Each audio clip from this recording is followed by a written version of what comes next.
Kaizer Chiefs consistent on the 1-0s? The Kaizer Chiefs aren't scoring loads of goals and they find themselves in a good position in the Betway Premiership. So defensive solidity is there in the Betway Premiership to an extent.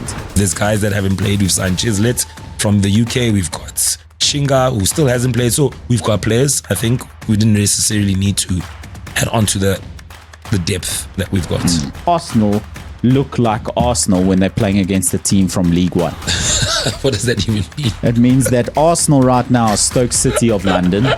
Kaizer Chiefs find themselves agonisingly close in CAF Confederations Cup, and Sundowns through to the knockout stages 10 out of 11 times in their last group qualifications. This is Black and White Boots.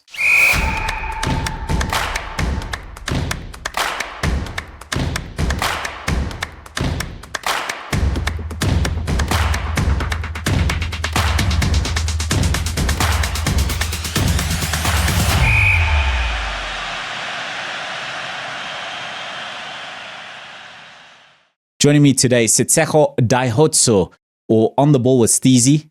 Brother, thanks so much for filling in. Not a problem. Super sub for super sub. Coming in. There we go. Let's kick it off. Kaizer Chiefs. Yeah. Disappointing, I'd say.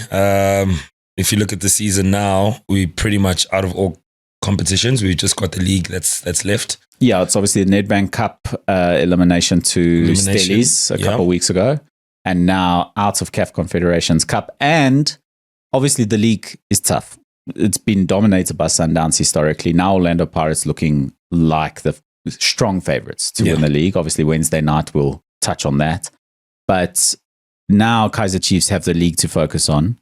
Finishing top 3, top 4 would be an improvement. But you look at last season, at least there was a cup. There was the Nedbank Cup that fans could feel proud of. And it sort of carried them into this season. Then managerial trouble reared its head. Co-coaches stabilized the ship a little bit. But now, typically with Kaizer Chiefs, any sort of falling short and they're calling for your head, calling for resignation, etc. My thing was the performance. They seemed ill-prepared in a way for the type of football Zamalek were going to play at home. Yeah, I think you've said a mouthful there, Mark. But I mean, let's just take it back a bit.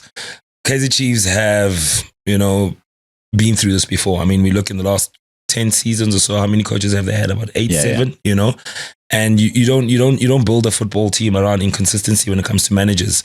And obviously the whole debacle with Nabi leaving his co-coaches there. They started off the league campaign really well. It looked like the team looked like it had a good base. And a good structure in the middle there. And then injuries started coming in. I was really enjoying Thabiso Monyan, who came in from Pirates. It looked like he was on to go on with those performances to definitely be the player of the season for Kaizer Chiefs at least. And being knocked out of the domestic competitions has left a little bit of a downer because we looked at some form of retainment of the Nedbank, or at least a good run, So to come out at the first hurdle is very disappointing. And then you look at the CAF Confederations, we're back in Africa. We haven't been in Africa for a very long time. I think the last time we were there is when Gavin Hunt was still coach. That's right. And then he was sacked before revealed of his position. Relieved of his position in the final. Just before the final. Just before the final, and Athazwana took over. So this was an opportunity for the mighty Amakosi just to get a feel of the CAF Confederations or African football. The Confederations is obviously a step down from the Champions League. They should have. We just needed a draw, and that would have been enough for us to go through. I think the second half performance was a little bit better. There was an improvement, but defensive frailties, I must say. I think that's the Achilles heel with Kaizer Chiefs this season. They don't seem to know how to shut the back door. If you're going into a game only needing a draw, don't concede. But in Betway Premiership action, Kaizer Chiefs consistent on the 1-0s.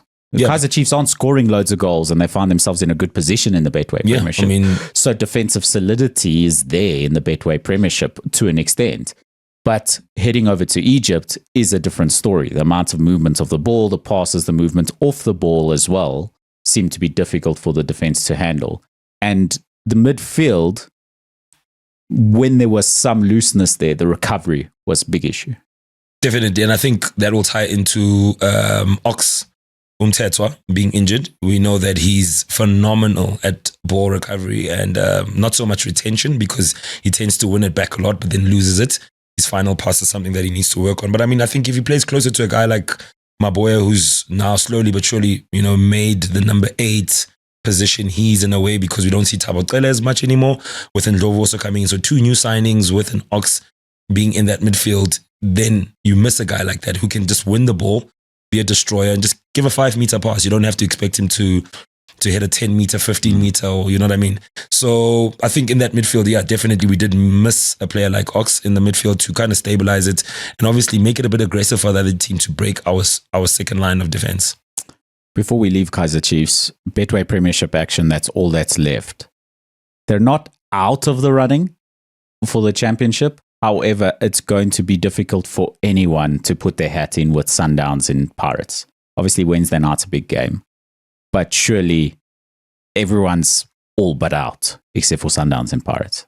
There's a points gap that's already there. I believe it's 8 points between Chiefs and Pirates. Okay, there's a game in hand, etc. But I always say, you don't count games in hand, you count points. 100%. Skikuna United, they've played extra games, but they're up there. They're 6 points behind Pirates. They've got points on the board. We don't expect them to really give us that fairy tale Betway Premiership victory, but they're not out of it, either of those two sides. No distractions for Chiefs. Let's put it that way. Yeah. If you're going to take a positive from all of this. 100%. No distractions. You can go on a run and put pressure on those top 2. I think you've nailed the nail on the head there. I think Chiefs now being out of every single competition that was available for them. What I like about the league campaign this season, it's just kind of gone under the radar a little bit. There hasn't been expectation, and I think that's where maybe Chiefs kind of thrives a little bit in this current Kaizer Chiefs, this era of Kaizer Chiefs, when there's not a lot of pressure on them. So, we know we've had our difficulties from the past seasons to get into the top 8. Now we're sitting comfortably with the contenders in the top 4, top 5. I think what Chiefs just needs to do is consistently chip away at getting those results, those 1-0 wins, those draws away from home, and if they can nick it against smaller clubs at the bottom, come back with 3 points, and we'll see how it looks towards the run-in. The run-in is the most important element of the league. Teams that win the league like Sundowns, perennial league winners, don't just win it in the run-in. They've got the experience of gathering the points in and between mid-season. Like right now, it's going to be a very crucial point because we're sitting on halfway through 15 games. Depends on who. Sundowns are experts at this point in time. So from game 15, 16, all the way to about game 20, 23, 24, they are maximizing their points. And as much as Pirates is enterprising and is dynamic and is looking good and number 1 contender, I think the cup competitions with Pirates has always been a stimuli for them to get excited because they know they can put on a run of 3-4 games and then they win a tournament. But with the league, even under Jose Rivero, that was kind of missing. It's just the dying minutes of the campaign, the run-in.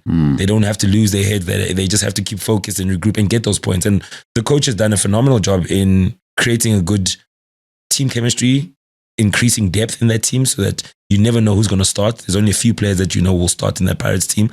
So Chiefs just has to go under the radar, I think. Don't set too much expectations of winning the league. Get that out the conversation completely. It's possible. It's football. Yeah. It's possible. The derby's still there.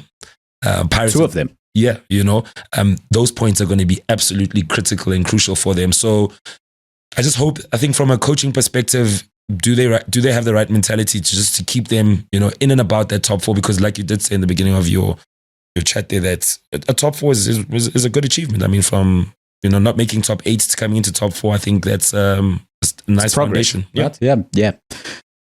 Last word on Chiefs. January window, quiet, dead quiet. No business, etc. We look at Sundowns, who we're going to shift over to now. Brian Leon. Sundowns, we know they've been the team that's prepared to explore signings from South America, from wherever they can find talent. They'll attract talent from all over the world if they need to. Brian Leon carrying them through to the knockout stages of the CAF Champions League. Where is he on 3 goals already? He's just signed for Sundowns.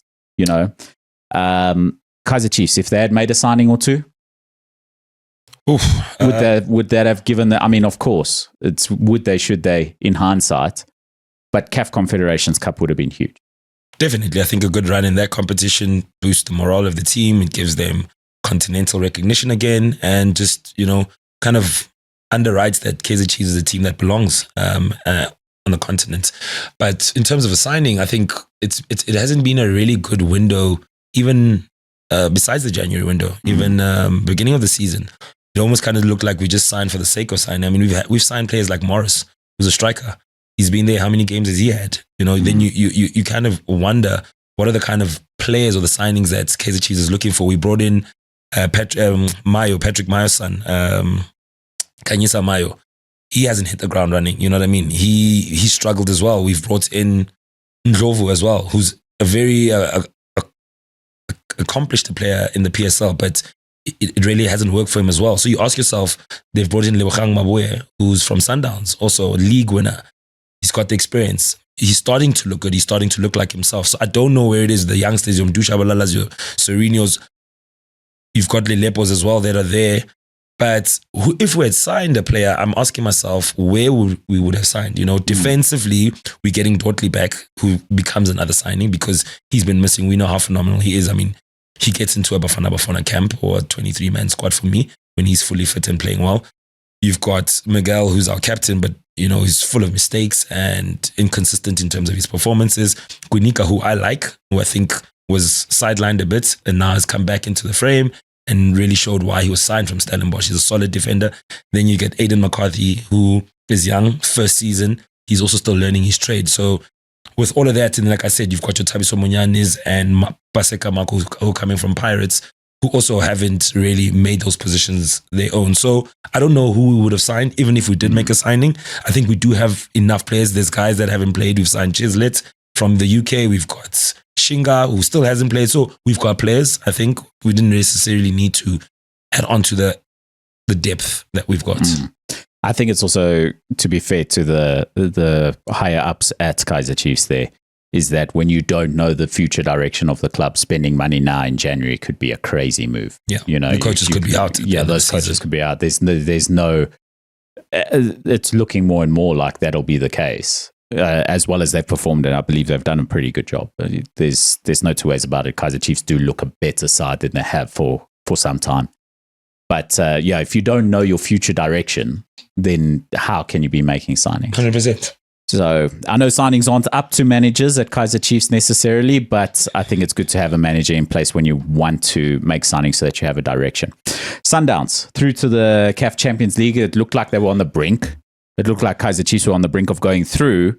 Sundowns looked like the brink of elimination. However, you go right through. Coach Rulani comes in. That's the big fear. He understands Sundowns. He knows Sundowns. He should know how to stop them.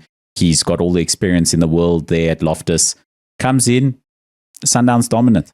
Yeah, I think I was speaking to Thuso Phala before the game. We're just discussing predictions and whatnot. He asked me for my predictions, and I said Sundowns for the win, and it's going to sound controversial what I'm going to say, but I mean, I'd love to see Sundowns under the helm of somebody else. I don't have any issues against Cardoso as a coach, but I think speaking about the Champions League, the highlight going into that game was the whole controversy around Rulani Mokoena getting screenshots and messages from one of the Sundowns technical team exposing some of the tactical plays that Sundowns are going to be deploying on the day. Seems like it didn't work. If it really was the case, it didn't work at all. But, I like Rulani as a coach. To be quite honest, I think my patriotic heart was split in between two, because I did want Rulani to, I want to see Rulani have a good Champions League campaign. I'd like to see him flourish on the continent. But at the same time, Sundowns represents the bigger scheme in South African football. And I mean, they're the number 2 team in the continent for a reason.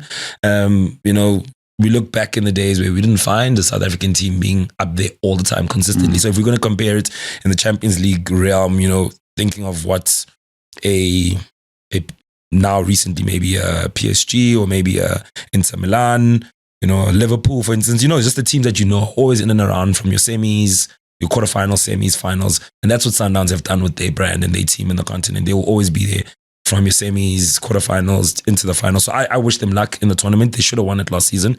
Getting into a final with Pyramids, who made their debut Champions League final, and losing it, I think that's where Cardoso has blood on his hands, and I think the Sundowns fans haven't forgiven him for that. Wednesday night, that's the big game, right? That changes the entire look of this Betway Premiership title race. Pirates win it. That puts them 9 points clear. Okay, they've played a game more, but 9 points clear. That's a lot. It's a big chunk in a, 30-game season. Pirates really just need to not lose this game, right? Like, Orlando Pirates get a draw out of this game. It's a much better result for them than Sundowns. Sundowns need a win from this fixture. Yeah, I mean, listen, they've become the two standout boys of the league over the last couple of years. And we look at just like some of the last fixtures that they've had. They played each other in the MTN 8. I think both of those games were draws. I think it was, until it went to penalties. At Loftus. So it goes to show you how tight it is. The margins are very close between the two teams. Sundowns is an accomplished team. Sundowns is a team that has got a very good core, from the keeper into Tebogo all the way to the likes of your Peter Shaoliles or Tembazwan is up in the front there. So Pirates is very experimental, but also very enterprising. Really is catching form at the right moment. I'm a big fan of the young boy. I want him to do very well. He seems to be clutch in those kind of games. I mean, even the last time they played the league game at FNB last year, I remember he scored within the first 10 or 15 minutes of the game. So he's going to be very important for this game. He's shown Sundowns his abilities and his qualities, even in the Nedbank Cup finals. So it's set up for him. He's got 3 man of the matches consecutively right now. So it's a big game. Sundowns don't want to lose this game because for them, they also see it as an opportunity to claw their way back into the league. This is the moment for Pirates this season to make a huge statement with the signings they've made, the investment. From a commercial standpoint, they look really good. The coach looks like he's got a good relationship with the players. He celebrates with them. You don't see players, shrugging their shoulders when they are being substituted. Of course, they want to play, but I mean, it looks like he's built a good team chemistry around Pirates. And I think for me, that's the momentum is with Pirates in that regard. Pirates make a lot of chances. They're going to get chances 100% in the game. However, I look at the last, 3 Betway Premiership fixtures and, Marco, what do you want? You want them to win 7-0. Well, when those are the quality of your opportunities, yes, because against Sundowns, you're not necessarily going to get that many opportunities. If you're not clinical with the 2 or 3 opportunities you get, you might just lose that fixture. I think that's been my concern with Pirates in 2026. Yeah. So they're creating chances, great, beautiful football, creates a lot of opportunities, but a lot of wastefulness. Evidence Makopa skying balls from the 6-yard box. It's hard to be critical of a team doing so well. And I think that I might get a little bit of the end of this, by saying, what do you want? They're winning football matches 3-0 on the weekend. But my concern with Wednesday night is that number of opportunities isn't going to come. And if they're not clinical with opportunities that come their way, they might just find themselves on the losing end of this. No, they will be. Especially with the width in that Sundown side. I mean, I can't speak highly enough for Modiba and Mudau in that Sundown side and how effective they are at the defensive side of the game, particularly Mudau. I think he's a tremendous, talented player. I think he's one of the top players in the league. I think in the continent as well. Yeah, I think he's probably top right back on the continent behind Hakimi, But going forward, how much danger they present to an opposition. If Sundowns get opportunities, I think they're more deadly when they get a chance. Yeah, they've got lethal finishes. Yeah, they're clinical. Clinical. Sales took time to adapt to the league. Absolute sniper of a striker or an attacker, should I say. Whether he plays on the right or he inverts into the number 9 position, he is lethal. He's got a snapshot that kind of feels like a cannonball as well. Very accurate, very direct. So you're very right in that. In summing it up to say, if Pirates don't take their chances, they might find themselves. We've got Mukwena who can also from anywhere.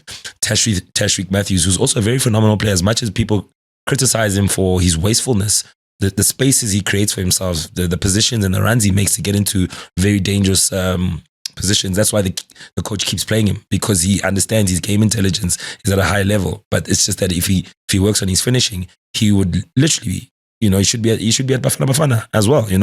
But it's going to be definitely a titanic battle, because they always are, these games. They're very open as well. Let's be honest. They're not they're not too technical. I mean, too tactical. I think both coaches encourage their players to go for it.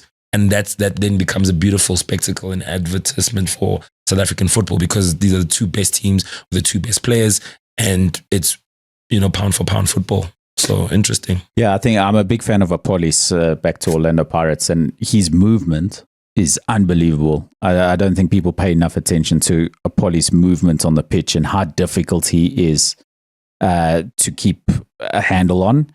And that creates a lot of space for other players on the pitch, let alone himself. Yeah. So I think his performance will also be key in the fixture on Wednesday night. But let's hope for an open, exciting game. Big games can be cagey no matter what league you're in and no matter who you are. We see it regularly with Soweto derbies, obviously the biggest football event on the calendar, one of the biggest dates in African football is the Soweto derby, but there can be cagey affairs. I'm glad that I've been proven wrong in more recent seasons. In the past 2-3 years, they've been more exciting games. But before, 1-0 was almost inevitable. It was on the cards. But yeah, Wednesday night, it's going to be absolute thumper of a fixture, and especially for the context of the league. 100%. You know what? I'm going to put my head on the block because I like to make bold predictions before the games, and instead of coming back from hindsight and saying, yeah, but I could have told you this. Just put my head on the chopping block here, and I say Pirates to win that game. I wouldn't argue with that. They're the better side at the moment. If it weren't for Sundowns were victims of traveling there as well in CAF Confederations Lupopo, in CAF Champions League rather, Lupopo, and I think that's really been the downfall of Pirates so far this season. Is everything else they've lapped it all up, whether it's Carling knockout, whether it's MTN8 and the league. It's just Lupopo was the only thing blocking Orlando Pirates. The only blemish on the coach's CV at this point in time, and I mean we can take that because it's not anybody who can just come into a team and hit the ground running in the Champions League. I mean, Jose Rivera, same thing. First season, also got knocked out very early and then started building momentum and introducing the young boys and going on to a good run that could have honestly made it to the final and given us the first South African Champions League final between Pirates and Sundowns. But it was unfortunate it wasn't to be. Yeah. Moving on. So I think that's a good wrap on South African football. We've covered CAF Champions League, CAF Confederations Cup, Betway Premiership with that action coming up. Just a look around at some of the other fixtures. Also Wednesday night, Stellenbosch against Magesi. And Coach Gavin, Stellenbosch have had a good turn of form. They've been a good side for the past few seasons anyway. They've had a difficult season, really difficult season. But Coach Gavin coming in, shoring the ship a little bit.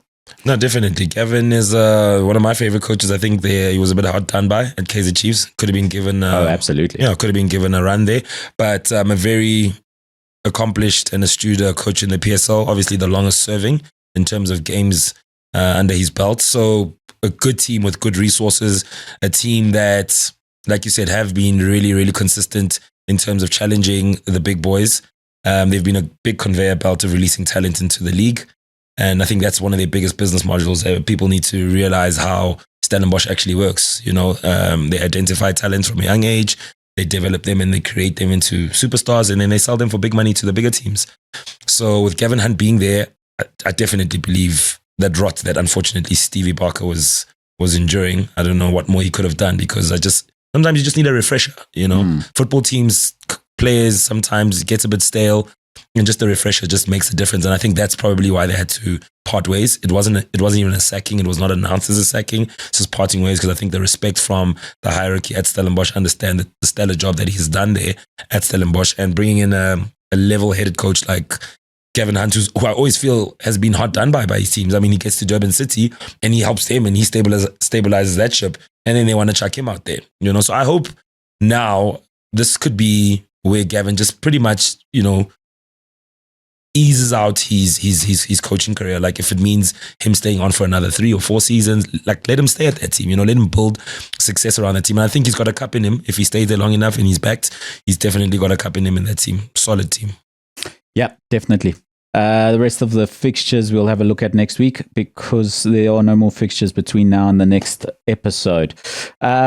Speaking of CAF Champions League, European Champions League kicks back off. Playoffs now in this new weird formats on the European Champions League, UEFA Champions League. The fixture that stands out, Benfica, Real Madrid. Obviously, Benfica, the team that pulled Real Madrid back into playoff positions instead of automatic qualification, with their own success needed to go through to these playoffs. And now they find themselves facing each other this week and next, home and away, in a double tie to see who makes their way through to the knockout stages of the European Champions League. Yeah, isn't it crazy how so many coaches have been sacked in the European landscape? And I was going to say how difficult it is to be a manager in South African football. It's no better in European. No better in Europe, but you always find that the loyal servants of the team always are there to rescue the day. Right now, we've got Mulalo. He's now at the helm at Real Madrid. Don't really think there's much that he's actually doing there, because when you coach a team like Real Madrid, I think you just need a personality. You need to have a coach that understands how to manage egos, and I think that's why Carlo did so well. I think that's why Zidane did so well, because obviously he was a successor for Ancelotti, and he got to understand that. And here's another thing: if you're going to coach Real Madrid, and we obviously see now a lot more conveyor belt of coaches who have played the game as well, and Mulalo, yes, he was a mainstay in that team, but he was never really like a big player. He was in and out the team, was a good cover up. But when you find players coaches like Zidane and Ancelotti who've achieved, as players like Ballon d'Ors and Champions Leagues, and whether they've won World Cups, and obviously Zidane had it all, what are you going to tell him? He already commands respect when he walks into the changing room. And I think with a team like Real Madrid, with all those egos, your Vinicius Juniors, your Mbappes, it's obviously well documented how egotistical these boys are. They made Xavi look bad. Xavi's a great young coach in Europe, and he went on unprecedented League One in Germany with Bayer Leverkusen. Yeah, it doesn't make him a bad coach because he's dealing with egos that don't want to listen to his tactics. You know what I mean? They didn't even want to train that much, and that's why they were against them in a way. So with this game, I think all Mulalo needs to do, I think Real Madrid will go through on both ties, but however, the special one, don't write him out. And I love his story as well, because he's coming back to Portugal. He was a Porto coach, now he's at Benfica, and he just looks like a man who is resuscitated in his coaching job. He's also done a bit of a merry-go-round. The arrogance has settled down a little bit. He's spoken about how he's grown as a man, as a manager, and I think his tactical game plan will be has to be a masterclass if he's going to make sure that Real Madrid don't go through to the next knockout stage. As a fan of both Benfica and Real Madrid, it's always a difficult one for me, but I do imagine Real Madrid will qualify through this. Tomorrow night they play at the Stadio de Luz in Lisbon against Benfica. Not in Real Madrid's character to be like, well, let's just go there and not concede a bunch of goals and then invite them back to the Bernabeu. And it's going to be one of those fixtures where they're just going to be like, we're going to go for it already. It's Real Madrid. They are Real Madrid, and you imagine they will go on and win a couple games and find themselves through to the next stage of the Champions League. I agree with you. A few of the other fixtures that stand out. Look, there's no small games in Champions League football. Galatasaray, Juventus, two big names in the game. Dortmund, Atalanta, who are performing tremendously well for an Italian side on this continent. Olympiacos, Leverkusen, Monaco, PSG, which is interesting, two French sides facing off. Karabag versus Newcastle. A good opportunity for more English sides to perform really well in this and qualify.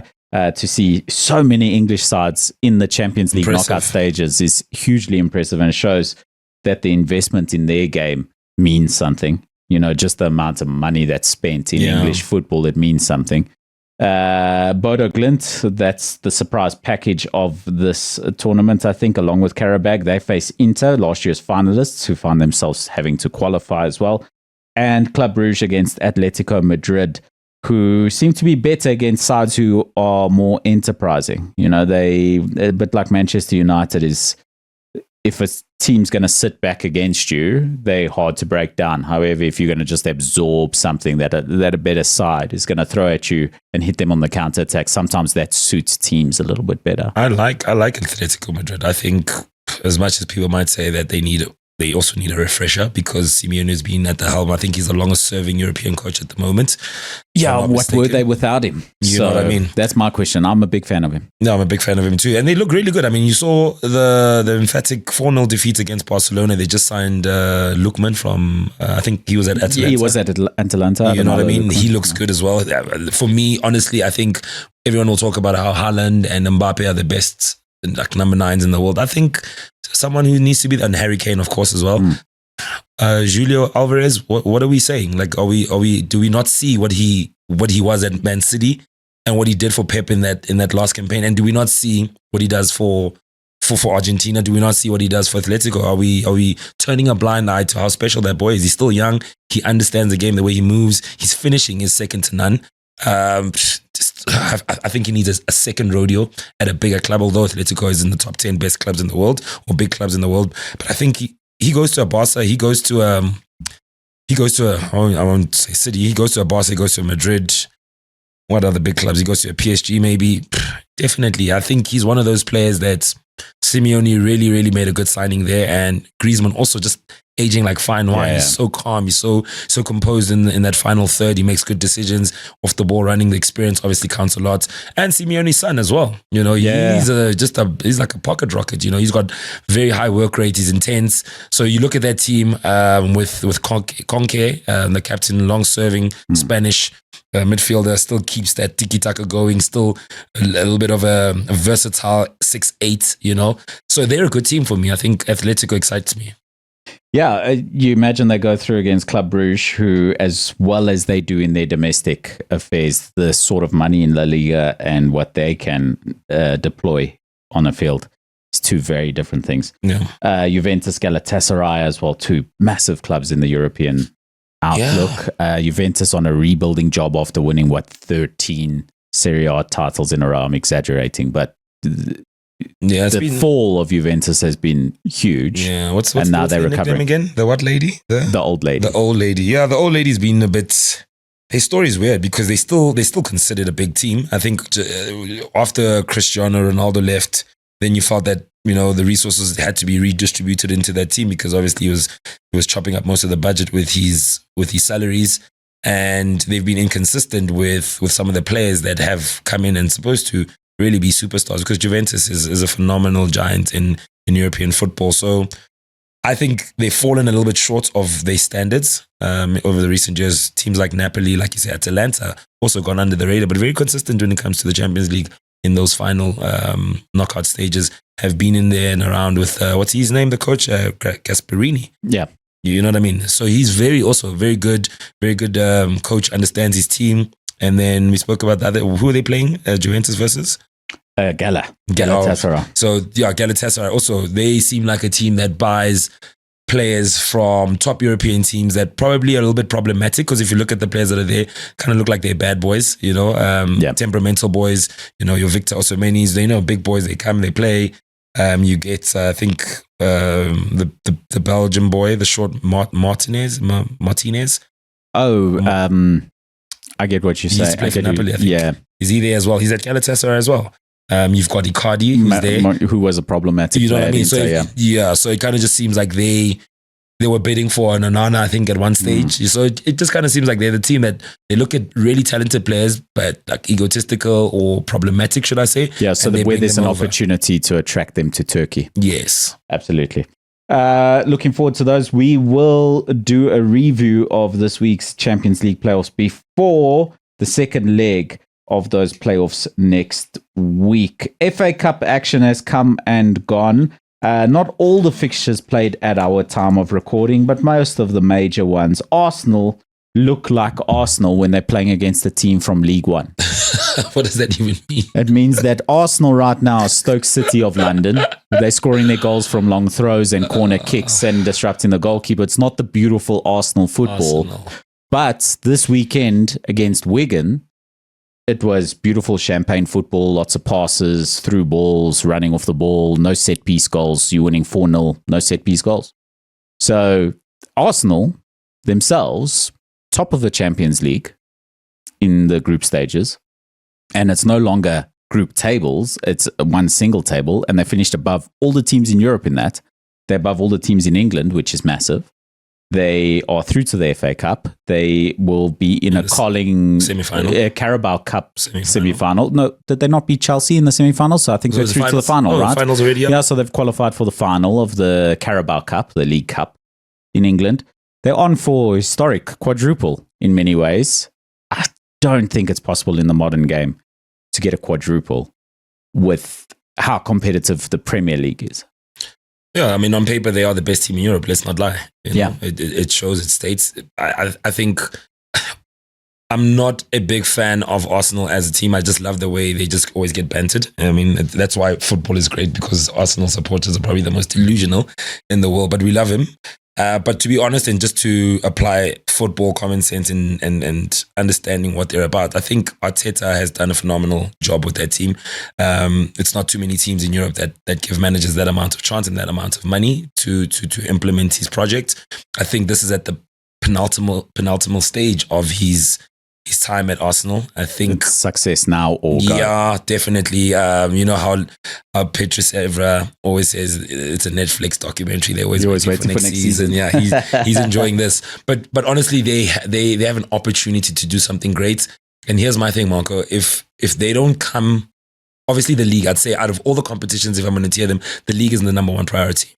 I'm sitting there at the board. I'm saying, you get us the league. You know, the domestic cups. Cool. He's got an FA Cup before. He can go and have a good run. If he needs to go and take the Carabao Cup, sweet. Kudos. Let them get the winning mentality in for the season, just for the run in. The Champions League is definitely going to be very difficult. But if they also put in a good run there, like a semis or a final, that also gives them good credit. But the league is definitely something for me that there's no chance. He can't. But just one more thing when it comes to that. It's going to be sad if they don't win the league this season, because then you look at the kind of great players that they have, Declan Rice, the two centre-backs there. Saliba and Gabriel, yeah. Where are their heads? Where's their headspace? Are they going to start thinking Real Madrid is saying, you've been there 4 years, 5 years, nothing's happening. Saka, what's happening?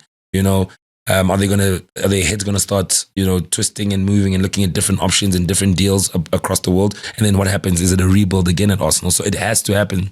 Unfortunately, this season for Mikel Arteta, he has to get it this season. And if he doesn't, then I think the project is sort of at the crumbling end. I think if you give everyone at Arsenal a choice and say you're going to win one thing this year, what do you want to win? The Premier. You think so? I mean, if you can win the Champions League, that's the one you want. Arsenal have never won one. I think that would be the one. But your focus has to be on the league, because that's the one you're in control of. And it's the one that your focus determines the outcome. Whereas the Champions League, anything can happen. You can get to a semi-final and then it just slips up at that last stage and then it's gone. It's knockout football. So I definitely think they're going to focus. I think they're going to go for everything. You get the sense they're going for everything. They're relentless. They've dropped a few points in the league here and there. And I think that largely they're in the position they're in because of the frailties of other teams around them. You look at the drop-off of Liverpool, look at the drop-off of Manchester City. The teams that you expected to go on and really dominate the league this season, they have not been to the standards that they have set for themselves. But Arsenal have been fairly consistent, and they're doing it in a way that shows it works. When you're playing against top-level opposition in the Premier League, sometimes corner kicks is going to give you that edge and that angle. And when you go play against Wigan, then you can play some champagne football and win 4-0. But other than that, keep going as you're going and you'll win the league. I don't see City going on a run, this current squad. There's a slip-up or two still in them. Yeah. I think that if Pep is there next season, we'll see another different Man City. We'll see more of a Man City that we've seen achieve so much success. I think it just needs some time to settle again. And Rodri perhaps is such an important player. Do you think he wants another shot at it? I just wonder. I think that if Pep leaves at the end of this season, it's because he wants a break. It's because he's tired. I don't think that there's another job in world football that's calling to Pep Guardiola and he's saying, cool, I'm going there. Yeah, no, 100%. He definitely is taking a break. I mean, when he leaves Man City, he needs to take a break. He needs to take a break. Hansi Flick's not going anywhere at Barcelona, and unless he's going to be the Spain manager after the World Cup or something along those lines, and that's what he wants to do, perhaps. Yeah, the rumor mill is talking about Vincent Kompany taking over if he does decide to leave. Look, it's not a bad decision with his success at Bayern Munich, but I don't know if he has the credentials in the Premier League. He got Burnley relegated, and they were quite poor. But hey, I'm a fan of Scott Parker. I thought he was a great player, and he seems to be doing quite well at Burnley in a way, but they're not going to survive this league season. They're not good enough. They're just not good enough aside. I think the teams above them are too good. I worry for Forest because I think their Greek owner is a bit crazy and a bit trigger happy, and Sean Dyche has the best win percentage of any manager in Nottingham Forest recent history, and he got the sack. So, I don't imagine Forest survives this. And I think West Ham, who are on the best run of form of any team in the Premier League besides Manchester United and Chelsea, they're on the best run of form. So they'll find themselves coming out of that bottom three. And I think Forest are the team that's going to slip in there, which is impressive news for teams like Leeds and Sunderland, who I think are going to survive this league season, which is impressive because it's hard to come up to the Premier League and stay there. So let's see how it goes for them in the Premier League. There is Premier League action coming up. The FA Cup, no great surprises or anything there. West Ham struggled to get through. They needed extra time against minnow opposition. Couple of those stories there, but other than that, Arsenal, Manchester City, they threw FA Cup. It's still early stages. Yeah, expected results there. Yeah, early stages of FA Cup. I'd rather look forward to Premier League. Wednesday night, Arsenal, Wolves. Wolves are dead and gone, buried. Dead and gone. But the thing is that with Arsenal, what I need to point out in terms of their play, they kind of look like a team that's when the wind is not with them, they kind of look like a team that's very hasty because, like you said, in the league they don't play the champagne football. So you kind of ask yourself, is it a matter of losing the confidence, or is it a matter of is Mikel Arteta just trying anything and everything to keep his leads? I mean, he's also trying to make his number 9, his big summer transfer number 9, Victor Gyökeres. He's trying to make him happy because he seems to be complaining that balls are not coming into the box, and we already know that players like Saka and Odegaard love to cut the ball back, and it kind of just goes like a semicircle in and around that last third, and he wants it in the box. He wants to finish it off. He wants to tap it in, and you see Madueke now starting to occupy that right wing position and Saka sitting on the bench. Then you ask yourself, is there something going on there in terms of, pleasing your number 9, because you need him to get the goals going. It's good for any striker's confidence. So in the league, it looks like the set plays have been what they're relying on, and it's not really looking like an Arsenal of old that we know that plays it out and keeps possession of the ball. They don't do that much. They look a bit hasty. They look a bit nervous until you find a player like Gabriel Jesus, who I feel if he was fully fit, they would have had a chance of winning the league a couple of seasons ago because he is that player. He's smart, and I think Victor was not the right striker for thing. I think when they had it in for Isak, probably they should have gone for him because the way he moves, he plays almost as an inverted 10-9.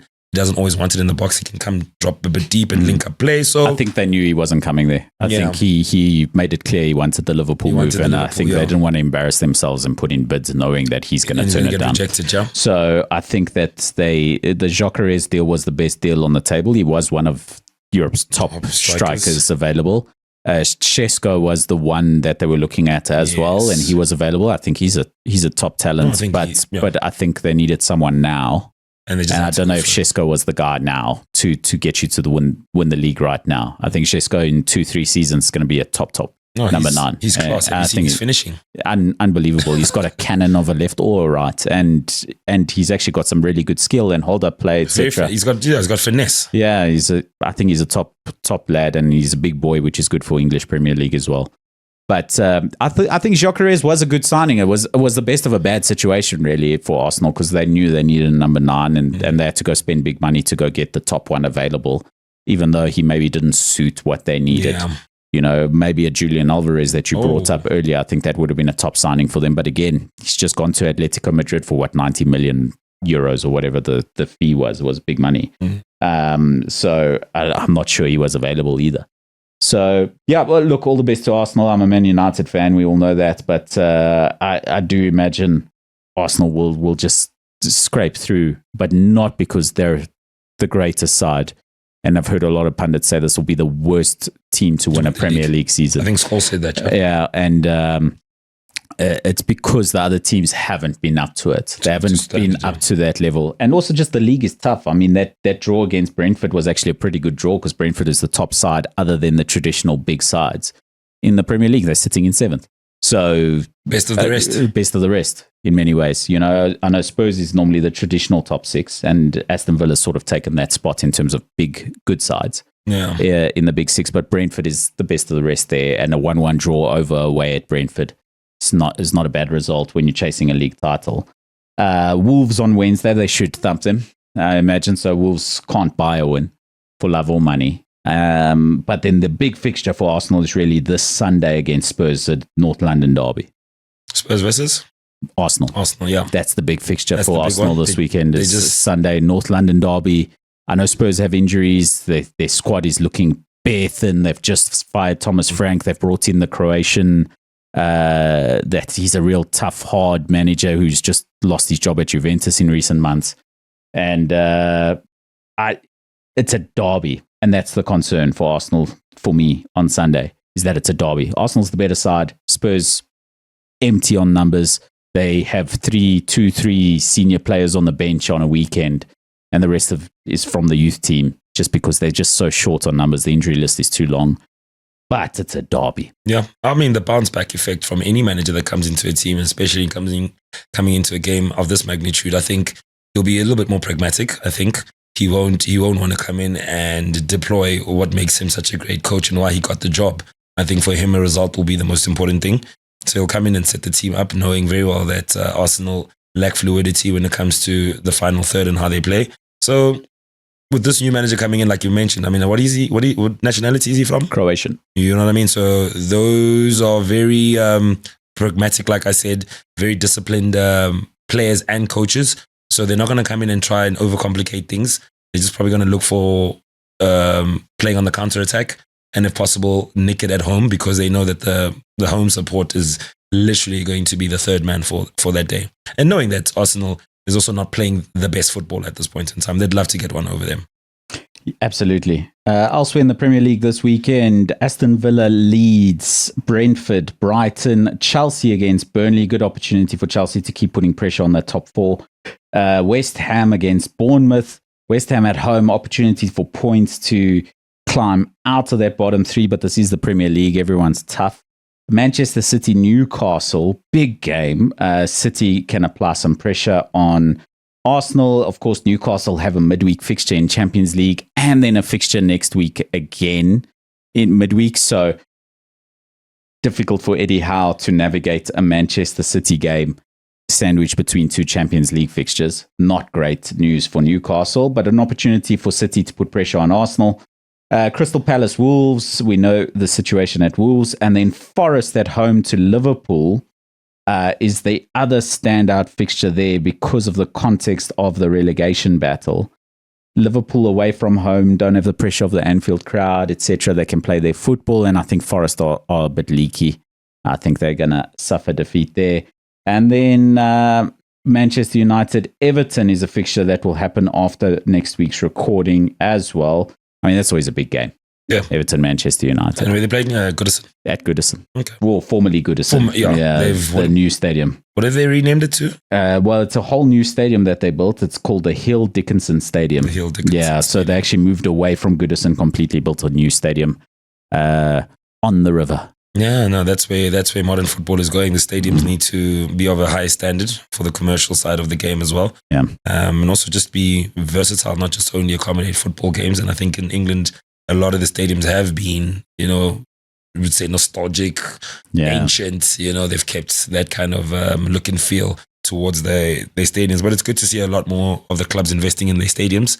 But with regards to the game, I think Manchester United, Carrick obviously winning Coach of the Month, the bounce back effect. He's yet to be really tested as a manager. Let's just be honest. I think he also just came in to give the guys a little bit of freedom. Free Kobe Mainu. We wonder why he wasn't playing under Amaran. That's criminal from him. Almost ruined the boy's career because you don't make it to an English team. At 17, 18 years old. And play in a final. Was it the final of the Euros? I think it was the Euros, yeah.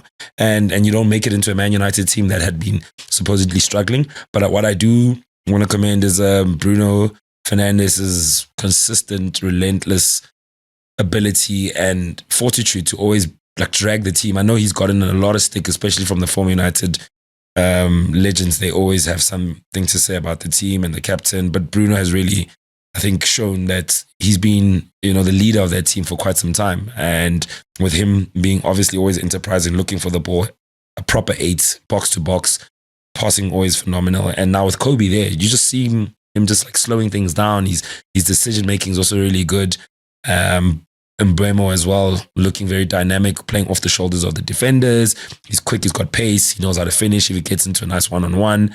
Ahmed also, I'm a very big fan of Ahmed because he also, as a winger, he understands his role as a winger to eliminate your defender. You take him on, cut it back, take a shot if you need to. Very good close control in those tight spaces. So Manchester United for me right now looking good. Martino's, what is it? Lisandro Martinez. He's back in there. Harry's also now gone under the radar. No one's really talking about him. Just putting in very consistent performances. Who's our right back? The Portuguese boy. Diogo Dalot. Yeah, sometimes he loses his head for me. I don't understand why he makes certain decisions, but at least consistent and reliable. If we need to do an overhaul on our team, we don't know if he makes the list to say, do we need to maybe move him on and get someone who's a little bit more dynamic in terms of, putting in the ball in and also just being very good with link-up play? We don't know. But overall, I think Carrick's just done good at steadying the ship. And I think with our super sub off the bench, Benjamin Setshego, he's something else. And I'd like to see him get more game time and just really maybe become more of a consistent feature in that number 9 spot. But I think Man United comfortably win this game. Well, you heard it from On the Ball with Steezy. Go follow him across TikTok, YouTube. Find him on all the channels. You'll be able to find him pretty easy in that way. Setshego, thank you so much, brother. It was fun. Great to be here. Can't wait to do it again, man. We'll have you again soon. 100%. I'm Marco Martins, Setshego, Dihutso, On the Ball with Steezy, and this is Black and White Boots. Danko. Danko.